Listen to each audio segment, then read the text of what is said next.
Good evening. और उम्मीद है आप सब की शाम और पूरा दिन अच्छा रहा।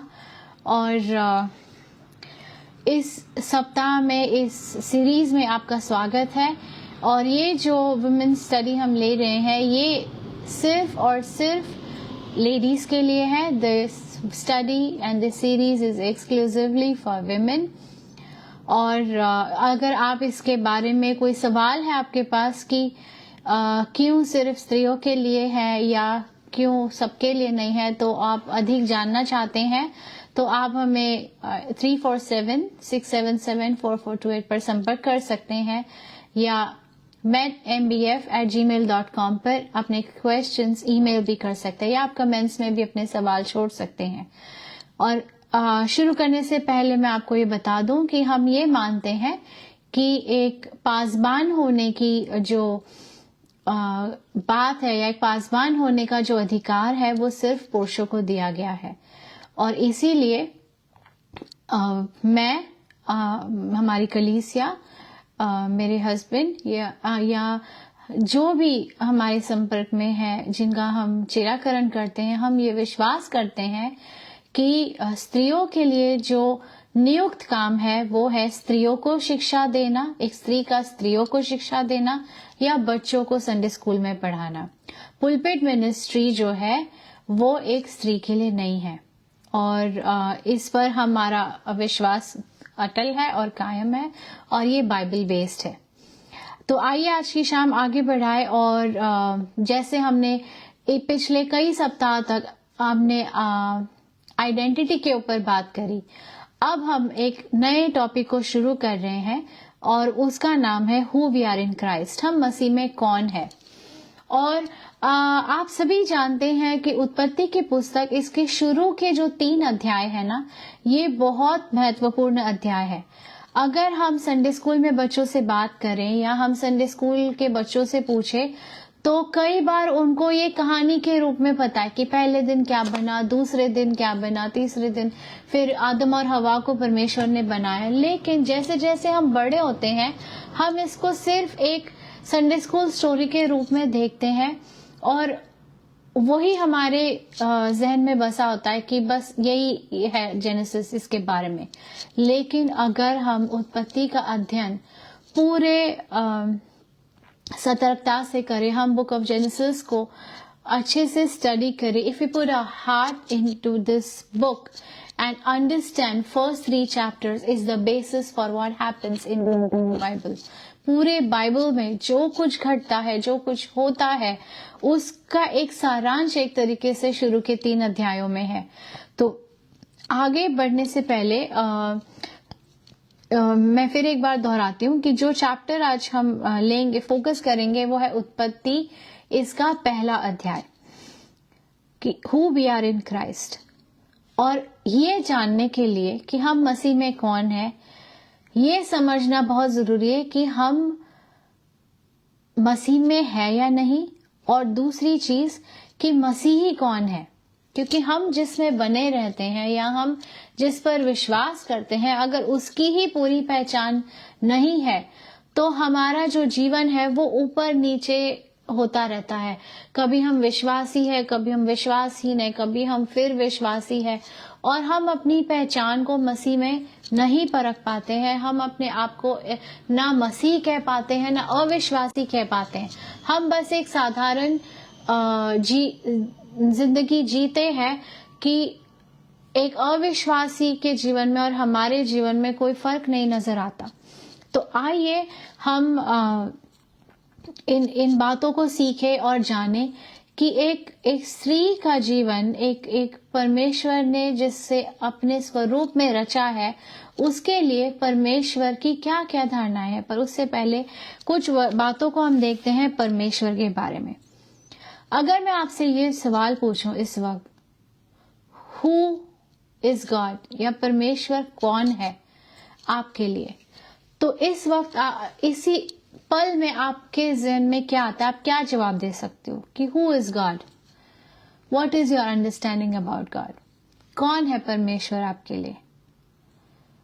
क्या आप सोचते हैं कि परमेश्वर वो है जिसके पास हम कभी भी जा सकते हैं, या आपके दिमाग में ये जवाब आता है कि परमेश्वर वो है जिसने हमको बनाया है, या आप ये जवाब कि परमेश्वर चंगाई देने वाला है, परमेश्वर मुहैया कराने वाला, प्रबंध करने वाला परमेश्वर है, या परमेश्वर हमारे लिए सब कुछ करने वाला परमेश्वर है, या हमें नई राह पे चलाने वाला परमेश्वर है। तो जो भी जवाब आपके जहन में एकदम से आता है, वो आपके अंदर परमेश्वर की पहचान है। मतलब आप परमेश्वर को उसी रूप में या उसी स्वरूप में देखते हो। और जैसे इसको और सिंपल बनाने के लिए, अगर आप एक बच्चे से पूछे ये कौन है, अगर उनकी मम्मी वहां बैठी हैं और आप एक बच्चे से पूछिए ये कौन है आपके साथ, वो देर नहीं लगाता बोलने में, ये मेरी माँ है, ये मेरी मम्मी है। उसको एकदम से पता है, उसे सोचना नहीं पड़ता उसे। तो अगर परमेश्वर कौन है इसका जवाब देने के लिए हमें सोचना पड़ रहा है, इसका मतलब हम तैयार नहीं है, या हम खुद नहीं जानते कि परमेश्वर कौन है। हमें खुद को ये कॉन्फिडेंस नहीं कि परमेश्वर हमारे लिए कौन है। हाँ, वो एक मसीह परमेश्वर है, वो एक ईसाइयों का परमेश्वर है, ये सारी बातें एक अविश्वासी भी बता सकता है। वो बाइबल का परमेश्वर है, ये भी एक अविश्वासी बता सकता है। लेकिन एक विश्वासी होते हुए आप कैसे उस परमेश्वर को समझते हैं? क्योंकि जब हम उसे समझेंगे कि वो कौन है, हम वो समझ पाएंगे जो उसने रचा है, और जो उसने रचा है उसका उद्देश्य क्या है उसको समझ पाएंगे। तो 4 मूल बातें हैं जो मैं आपसे बांटना चाहती हूँ। उसके लिए पहले मैं आपके आगे उत्पत्ति का पहला अध्याय, इसके शुरू की कुछ आयतें पढ़ती हूँ। आदि में परमेश्वर ने आकाश और पृथ्वी की सृष्टि की, और पृथ्वी बेडौल और सुनसान पड़ी थी, और गहरे जल के ऊपर अंधियारा था, तथा परमेश्वर की आत्मा जल के ऊपर मंडलाती थी।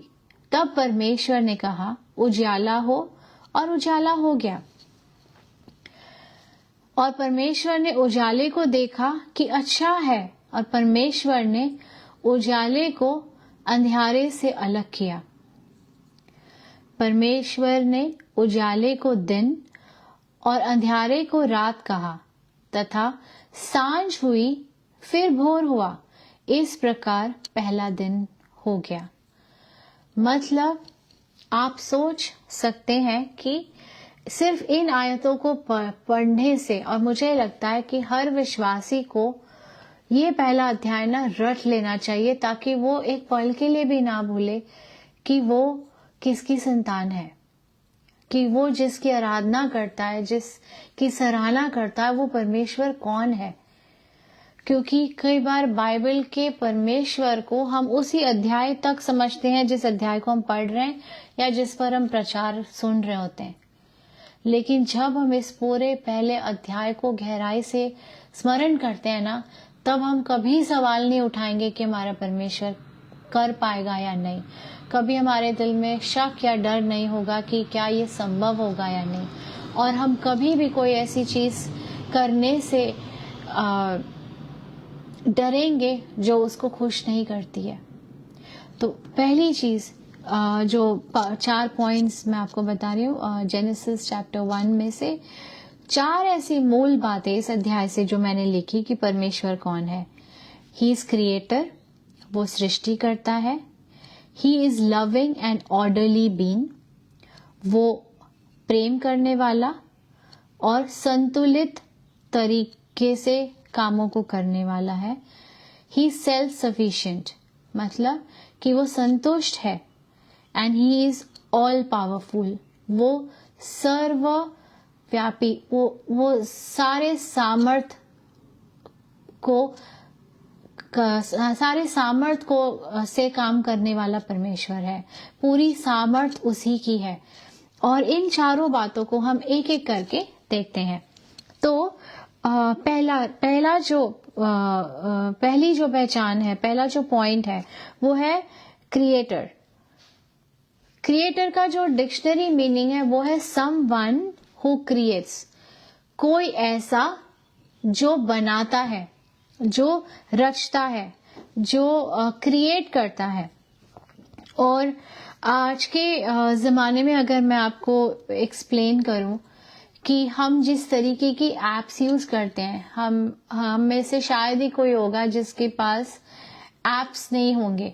व्हाट्सएप है, मैसेंजर है और जूम एप्लीकेशंस है, बहुत सारे। मतलब हमारा तकरीबन काम जो है हम एप्स पे करते हैं, है ना।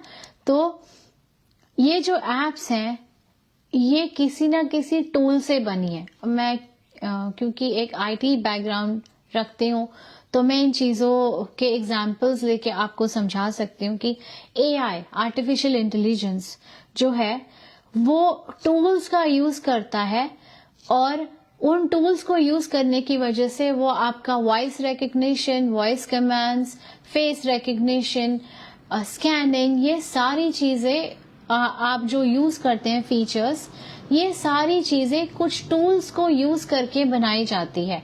मतलब जितना आसान सब कुछ होता जा रहा है लाइफ में, वो आसान बनाने के लिए कुछ चीज़ों का इस्तेमाल किया जाता है, तब जाके उस तरीके की एप्स, उस तरीके के प्रोसेसिंग यूनिट्स, उस तरीके के डेटा सेवर्स, उस तरीके के साइबर सिक्योरिटी फायरवॉल्स बनते हैं। तो एक चीज बनने के लिए, और अगर क्योंकि हम लेडीज, अगर मैं उसको और सिंपल तरीके से करूं कि कोई भी रेसिपी बनाने के लिए आपको सारे सामग्री की जरूरत होती है, तब जाके वो फाइनल डिश तैयार होती है। लेकिन अगर आप पहले 4 आयतें जो मैंने पढ़ी उस पर गौर करेंगे कि आदि में परमेश्वर ने आकाश और पृथ्वी के सृष्टि की, मतलब पृथ्वी और आकाश परमेश्वर ने बनाया, कुछ नहीं से कुछ बनाया, है ना। अब जिन एप्लीकेशंस की, हम रेसिपीज की बात करते हैं, बिना चीजों के वो चीज नहीं बन सकती, पर वो अद्भुत परमेश्वर जिसने बिना किसी अस्तित्व के सब कुछ अस्तित्व में लाया, वो महान परमेश्वर हमारा परमेश्वर है। तो who God is, he is creator.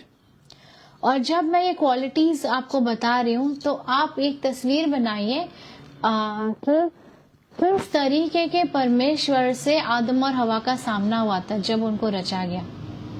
कि एक परमेश्वर जिसने सब कुछ रचा है, मतलब वो पहले जन थे जिन्होंने निष्पाप क्रिएशन को देखा है। मतलब पाप नहीं था, जंगली जानवर जंगली नहीं थे उस वक्त। मतलब जो जानवर थे उनसे वार्तालाप कर रहे हैं, उनके साथ घूम रहे हैं, उनके साथ बातें कर रहे हैं। आप इमेजिन कीजिए कि कैसा रहा होगा वो समय जब ये सब रहा। तो he is a creator God.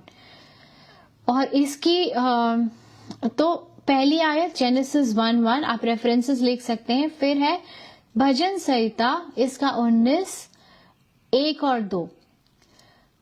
Book of साम चैप्टर 19 वर्स 1 एंड 2। आइए देखते हैं कि वो क्या कहती हैं। और जब हम इन रेफरेंसेस को लेते हैं तो हम ये सीख रहे हैं कि परमेश्वर सृष्टि करता है। ये सिर्फ उत्पत्ति की पुस्तक से नहीं, बाइबल में कई ऐसे रेफरेंसेस है जो इस बात को कायम करते हैं कि परमेश्वर जो है वो एक सृष्टि करता है। तो हमने जेनेसिस 1:1 देखा है। अब हम देखेंगे भजन संहिता, इसका 19वां अध्याय, book of Psalms chapter 19 verse 1 and 2। कहता है, आकाश ईश्वर की महिमा वर्णन कर रहा है और आकाश मंडल उसकी हस्तकला को प्रकट कर रहा है। एक गाना है हिंदी में जहाँ ये शब्द बिल्कुल ऐसे ही लिखे गए, जहाँ कहता है कि आकाश मंडल उसकी हस्तकला को दिखाए, सारी पृथ्वी उसकी रचना, उसका ही है प्रताप। ये उसके बोल है। मतलब दिन से दिन बातें करता है और रात को रात ज्ञान सिखाती है ना। तो अगर इन 2 आयतों को देखें, दिन से दिन बातें करता है और रात को रात ज्ञान सिखाती है, मतलब कि जिस तरीके से बदलाव होता है दिन के बाद रात, फिर एक मौसम जाता है, दूसरा आता है। ये सारी इस बात की गवाही देती है कि परमेश्वर प्रेम करने वाला और परमेश्वर चीजों को नियंत्रित करने वाला परमेश्वर है। He is loving and he is an orderly being. कौन है परमेश्वर? वो प्यार करने वाला है और वो चीजों को ऑर्डर में लाने वाला परमेश्वर है। तो जिसने चीजों को नियंत्रित किया है, जिसने चीजों को एक क्रोनोलॉजी में सेट किया है, वो परमेश्वर अद्भुत। और सोचो, एक दो लोग नहीं उस पर डिपेंड है, पूरा विश्व, पूरी कायनात, पूरा यूनिवर्स, पूरी पृथ्वी, हर एक चीज उस ऑर्डर में आज तक चल रही है ना। तो आप सोच सकते हैं कि वो कितना अद्भुत परमेश्वर है। फिर वहां पर कहा गया कि day and night speak of God's ongoing work. दिन और रात परमेश्वर के इस चलते हुए काम की गवाही देते हैं। ऐसा नहीं है कि एक बार दिन रात बना दिया बस खत्म, हम रोज इस गतिविधि को देखते हैं। मैं कई बार इस बात को सोचने लगती हूँ कि कैसे यहाँ दिन है तो कहीं और रात हो रही है, फिर वहां दिन होता है तो यहाँ रात हो रही है। तो मतलब एक ही सूरज है, एक ही चांद है जो पूरे दुनिया पे शासन कर रहा है, जो मतलब जो पूरे दुनिया में दिन दे रहा है या रात दे रहा है, लेकिन पृथ्वी के हर छोर में उसका जो परिणाम है वो फर्क है। तो एक सोचने वाली बात है कि कितना वो परमेश्वर ज्ञानी होगा, कितना वो परमेश्वर प्यार करने वाला परमेश्वर होगा कि उसने इतने नियंत्रित तरीके से इस चीज को करा है। अगर आप कल्पना कीजिए कि अगर 1% हमें नहीं पता कि अब रात होगी या दिन होगा, कभी भी दिन हो जाए, कभी भी रात हो जाए, आप सोच सकते हैं कि कैसी होगी हमारी लाइफ, कैसी होती अगर ऐसा होता। तो अगर ये चीज एक ऑर्डर में नहीं होती, परमेश्वर के नियंत्रण में नहीं होती, परमेश्वर के, सोचो 2 लोगों से दुनिया बनाई, आज अरबों करोड़ों लोग पूरे छोर छोर तक फैले हुए हैं और आज भी उसकी ये बातें कायम है, उसमें कोई फर्क नहीं आया। लोग कहते हैं ना समय बदल गया है, 2 लोग बदल गए हैं, रिश्ते बदल गए हैं, पर आप सोचो वो कभी ना बदलने वाला परमेश्वर जो उसने रचा है वो आज तक नहीं बदला। वो आज भी रात रात ही है, दिन दिन है, और वो उसी प्रकार से पीढ़ी दर पीढ़ी, पीढ़ी के बाद वही चलन चलता रहा, उसमें कोई बदलाव नहीं आया। तो कितना अद्भुत वो परमेश्वर है, कभी ना बदलने वाला परमेश्वर है, ये इस बात की गवाही देता है। और आगे और मैं आपको एक पॉइंट और देती हूँ, वो है यूहन्ना की किताब book of John chapter 1 verse 3। Book of John chapter 1 verse 3। हम सृष्टिकर्ता की बात कर रहे हैं, हम प्यार करने वाले और नियंत्रित परमेश्वर की बात कर रहे हैं, और हम देख रहे हैं कि बाइबल में कहाँ कहाँ इस बात की गवाही दी गई है। तो हम देखते हैं यूहन्ना की पुस्तक, इसका 1 अध्याय और 3 आयत, वो कहती है सब कुछ उसी के द्वारा उत्पन्न हुआ और जो कुछ उत्पन्न हुआ है उसमें से कोई भी वस्तु उसके बिना उत्पन्न न हुई। मतलब जो कुछ हम देखते हैं, जो कुछ हमने मतलब अगर आप आंख उठा के इस वक्त बाहर जाके आसमान को देखिए, या आप एक ऐसी जगह रहते हैं जहाँ पहाड़ है या समंदर है, या आप सोच सकते हैं कितना अद्भुत वो परमेश्वर रहा होगा जिसने हर छोटी से छोटी चीज का ध्यान रखा है। कभी आप गौर करते हैं इस चीज पर कि जहाँ पर समंदर है वहाँ किस तरीके का मौसम बनने लगता है, जहाँ रेगिस्तान है वहाँ कौन सी चीज ज्यादा उगने लगती है, ज्यादा पाई जाती है। एक पल के लिए ये सारी चीजें गौर करो तो पता लगता है कि वो कितना अद्भुत परमेश्वर है ना। तो हम बात कर रहे हैं कि परमेश्वर कौन है, सृष्टि करता है, he is loving and orderly, प्यार करने वाला और एक क्रम में चीजों को करने वाला परमेश्वर है। फिर ही सेल्फ सफिशिएंट। अब हम देखते हैं कि सबसे सही चीज परमेश्वर की, जिसके ऊपर पता नहीं कितनी आयतों को हम दुआ में बोलते हैं कि आप काफी हैं, सिर्फ परमेश्वर है तो मेरे लिए काफी है। ऐसा पौलुस ने कितनी जगहों पर कहा है। आइए हम उसी की लिखी हुई किताब देखते हैं, दूसरा कुरिन्थियों, इसका 3 अध्याय और 5वीं आयत। और वो हमसे कहती है, यह नहीं कि हम अपने आप से ही इस योग्य है कि अपनी ओर से किसी भी बात का विचार कर सके, पर हमारी योग्यता परमेश्वर की ओर से है। मतलब अगर हम काबिल है तो हम इसलिए नहीं कि हम बेस्ट स्कूल गए, हम बेस्ट कॉलेजेस गए, हम बेस्ट डिग्रीज लेकर आए, हम आज बेस्ट सोर्स ऑफ अर्निंग में है। ये सारी चीजें इसका कारण नहीं है। इसका कारण सिर्फ ये है कि वो योग्य है, कि वो इतना सक्षम है कि हमारी काबिलियत का स्रोत भी वो। He is the source of every good thing in our life. So 2 Corinthians chapter 3 and verse 5. That is what I read for you. तो our sufficiency is God. जो हमारी सारी जरूरतें हैं ना, वो उससे आती हैं। एंड मैं इकोनॉमिक्स की स्टूडेंट रही हूँ। I have done my masters in economics, और एक टॉपिक पे पूरा इकोनॉमिक्स रिवॉल्व होता था, और वो है नीड एंड वांट। ओके, तो नीड जो है ये वो चीजें हैं जो जरूरत है हमारी, और वांट जो है उसको हम ऐसे समझा देते कि वो हमारी ख्वाहिश है, वो नेवर एंडिंग है। नीड्स जो है वो पूरी हो जाती है, लेकिन वांट्स जो है, जो जरूरतें हैं, वो कभी खत्म नहीं होती, क्योंकि कुछ ना कुछ हमें चाहिए होता है, हम संतुष्ट नहीं होते। लेकिन परमेश्वर एक संतुष्ट परमेश्वर, ही सेल्फ सफिशिएंट, वो काफी है।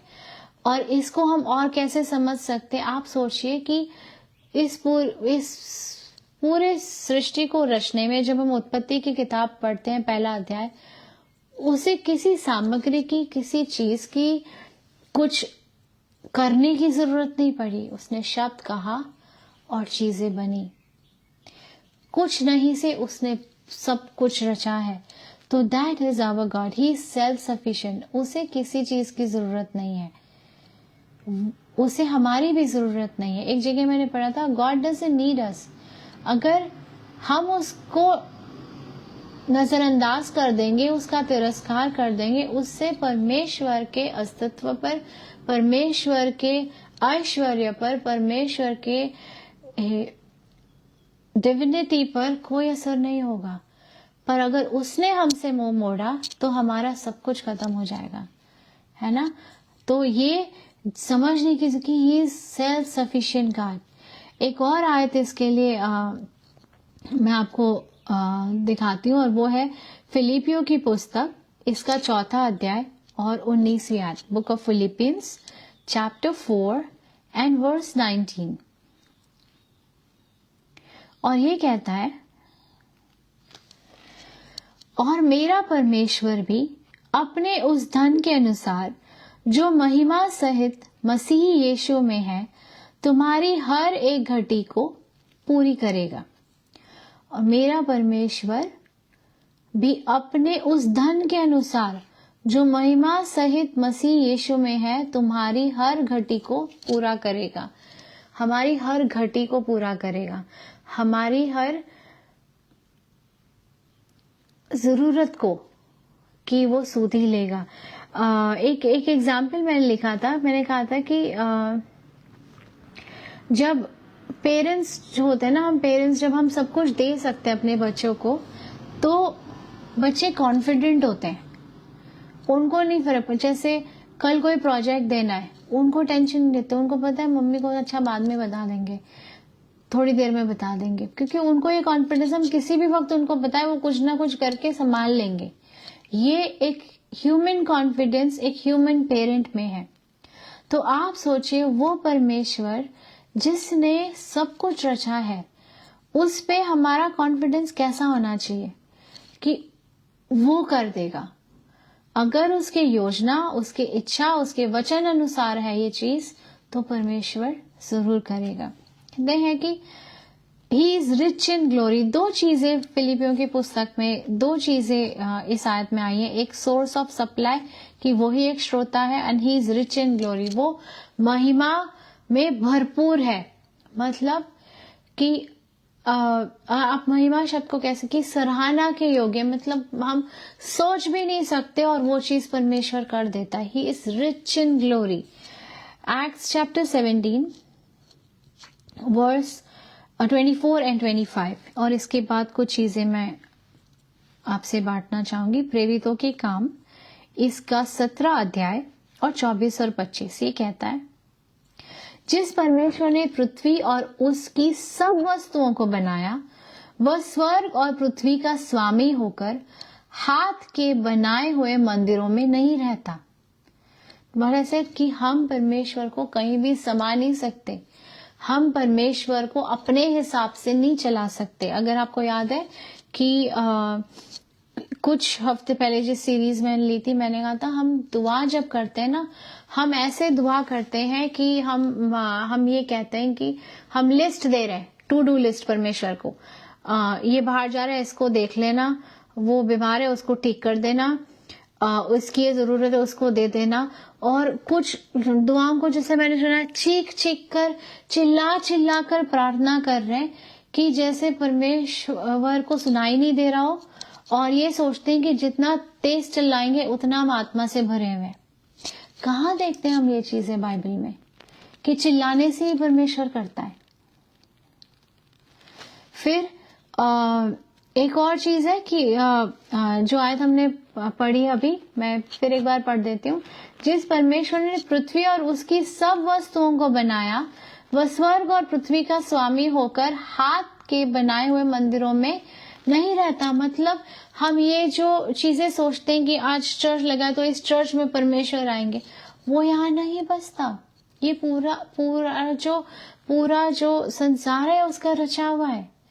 हम उसको कन्फाइन नहीं कर सकते कि आज हम यहीं पे अगर आप आओगे तो यहीं पे ठीक होगे, चंगाई आपको यहीं पे आने से मिलेगी, मिरेकल्स आपके साथ इसी कलीसिया में आने से होंगे। ये ऐसे जो दावा करते हैं ना, वो ये सोचते हैं कि God is in their control, they are not in God's control. वो परमेश्वर के नियंत्रण में नहीं है, परमेश्वर उनके नियंत्रण में, कि वो उससे चमत्कार भी करवा लेंगे, वो उससे मिरेकल्स भी करवा लेंगे, उससे गरीब को अमीर बना देंगे, कैंसर को ठीक कर देंगे। लोग एक पल के लिए सोचते नहीं है कि वो क्या कर रहे हैं ऐसा करके। तो मैं ये सारी बातें इसलिए कह रही हूँ कि ये जानने की कोशिश करो कि उत्पत्ति में लिखा हुआ परमेश्वर कौन परमेश्वर है। क्या आप ऐसी दुआएं करके क्या मैसेज देना चाहते हो कि परमेश्वर हमारे नियंत्रण में, हमारे ये सब करने से परमेश्वर वो सब कुछ कर देगा जो आपको चाहिए, जादू की छड़ी घुमा देगा और सब ठीक हो जाएगा। तो we need to understand who God is, कौन है वो परमेश्वर। हमारी हैसियत नहीं, we are not capable of commanding him, हम उसको आदेश नहीं दे सकते कि उसे क्या करना है। हम देखते हैं कि he is not served by human hands, what can we do for him. इस आयत में लिखा है आगे 25 में, न किसी वस्तु का प्रयोजन रखकर मनुष्यों के हाथों की सेवा लेता है, क्योंकि वह तो आप ही सबको जीवन और श्वास और सब कुछ देता है। It's such a meaningful and deep verse, इतनी गहराई से लिखी हुई ये आयत है, और ये कहती है कि वो ही तो तुमको सांस दे रहे, तो तुम क्या उसकी सेवा करोगे। लोग बोलते हैं परमेश्वर की सेवा में, आप उसकी सेवा क्या करोगे। वो सेवा लेने नहीं आया, उसने सिर्फ यही आदेश दिया था कि आदम और हवा को फूलो फलो और पृथ्वी के छोर छोर तक फैल जाओ। ही जस्ट नीड्स वर्शिपर्स, आराधना चाहता है वो। तो हम जब परमेश्वर कौन है इस पर ही सिर्फ मनन करें, तो हमारा सर उसके उपस्थिति में झुक जाता है, हमारा दिल जो है वो खुश हो जाता है ये जानकर कि मैं हूं कौन उसके आगे। मेरी कोई भी क्वालिफिकेशंस ऐसी नहीं है कि वो मुझे अपनी बेटी होने का अधिकार दे। ना मेरा आज का जीवन या मसीह जीवन ऐसा है कि मैं अपने आप को एक मसीह कह सकूं।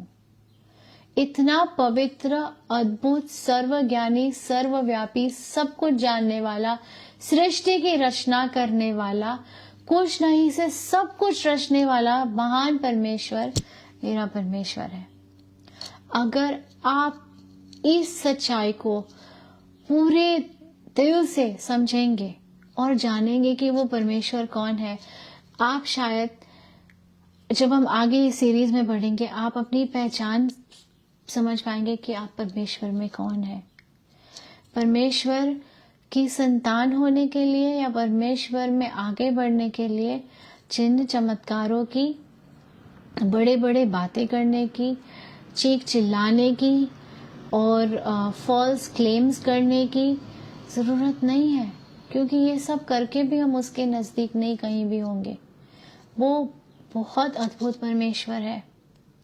मैंने आपको AI का एग्जाम्पल दिया था, मैंने आपको IT का एग्जाम्पल दिया।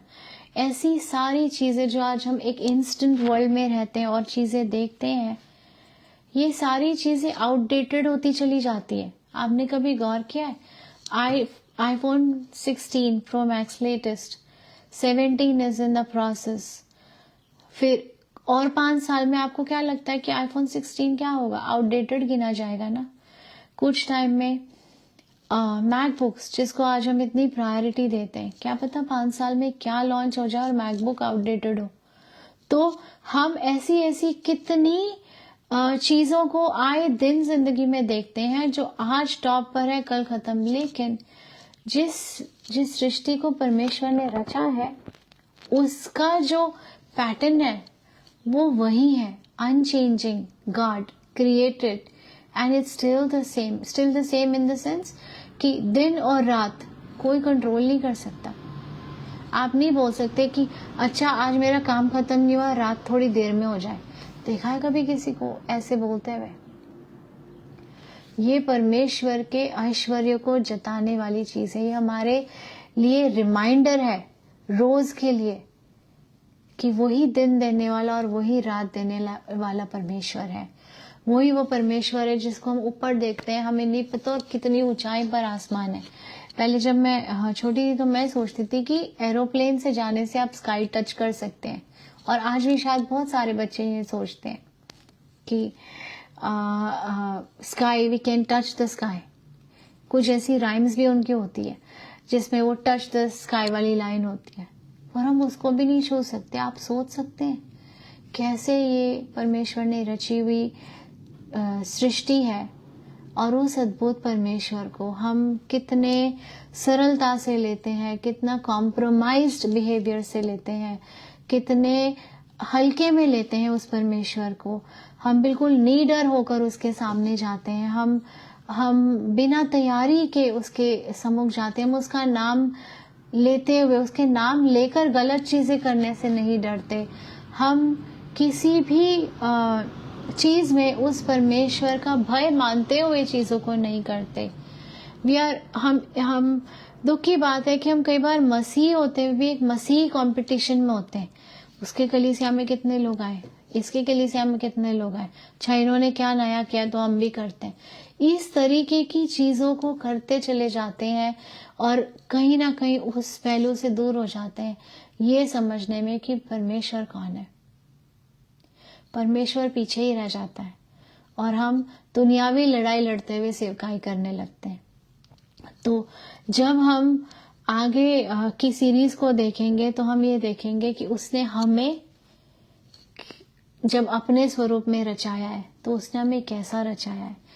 आज हमने 4 मेन बातें उसकी देखी कि who God is. He is creator, he is loving and orderly, he is self sufficient and he is all powerful. All powerful मतलब कुछ नहीं है जो हम उसको दे सकते हैं, कुछ नहीं है, सब कुछ उसका रचा हुआ है। And so there is nothing that how much we boast about it, it's all given by him. सब कुछ उसका दिया हुआ है। तो जब हम उस परमेश्वर की सराहना करते हैं, जब हम उस परमेश्वर को अब समझते हैं, तो आइए सच में एक हम्बलनेस के साथ उसके आगे हम आराधना करे, एक हम्बलनेस के साथ जानने की कोशिश करे कि वो परमेश्वर कौन है। Who is that God mention in the book of genesis? कौन है वो परमेश्वर? और जब हम आगे की सीरीज में जाएंगे तो मैं एक सवाल आपके लिए छोड़ती हूँ, 2 सवाल। एक आपका होमवर्क ये होगा कि आप मुझे बताएंगे कि जेनेसिस की बुक किसने लिखी। नो गूगल पे तो आप अभी डाल सकते हैं करके कम जवाब। आप इतने समय से पूरी बाइबल पढ़ रहे हैं, है ना। उत्पत्ति पता नहीं कितने जो संडे स्कूल के बच्चों को आपने शायद सिखाया हो, आपने अपने बच्चों को क्रिएशन की स्टोरी जेनेसिस से सिखाई हो। लेकिन मैं जानना चाहती हूँ कि आप क्या सोचते हैं कि बुक ऑफ जेनेसिस किसने लिखी, क्यों लिखी गई थी? और इस पूरे हफ्ते के लिए आपका पर्सनल क्वेश्चन होगा, हु इज गॉड? आप प्रार्थना के साथ इसका उत्तर लिखें कि कौन है परमेश्वर। इस अध्याय को फिर एक बार आप पढ़ें, book of genesis chapter 1, please read again. दोबारा उत्पत्ति 1 लिखे, प्रार्थना करते हुए इसको पढ़े, और फिर अपने क्वाइट टाइम में, आप अपने डिवोशनल टाइम में इसका जवाब लिखे कि हु इज गॉड, कौन है परमेश्वर। और फिर आगे हम इस सीरीज को और टॉपिक्स के साथ डिस्कस करेंगे और इस सीरीज को देखेंगे कि who we are in Christ. तो उम्मीद है कि आपको कुछ सीखने मिला हो, और कोई भी सवाल आप कमेंट्स में छोड़ सकते हैं और मैं प्रार्थना करूँ। धन्यवाद देते हैं पिता इस समय के लिए, इस शाम के लिए। धन्यवाद देते हैं हर उस जन के लिए जो इस आराधना को, इस सीखने के समय को प्रभु जी अपने आप को देता है, या प्रभु जी बाद में भी जो इस वीडियो को सुनता है। प्रभु मेरी यही दुआ है पिता कि वो अपने व्यक्तिगत आराधना में, अपने व्यक्तिगत डिवोशनल टाइम में या अकेलेपन में प्रभु जी सिर्फ इस बात पर सोच सके कि परमेश्वर कौन है।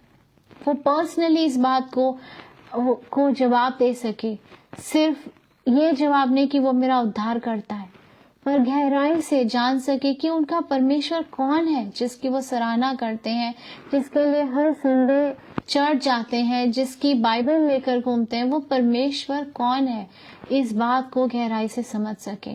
क्योंकि जब वो ये समझेंगे कि आप कौन है पिता परमेश्वर, तो ही वो ये समझ पाएंगे कि वो आप में कौन है। तो प्रभु जी उनकी मदद और सहायता करे, आपके वचन और आपके आत्मा के द्वारा उनकी अगुवाई करे, ताकि वो अधिक से अधिक आपके नजदीकी में आ सके और ये जान सके कि आप कौन है। यीशु मसीह के नाम से हम इस प्रार्थना को मांगते हैं, इसे आप सुने और कबूल करें। आमीन।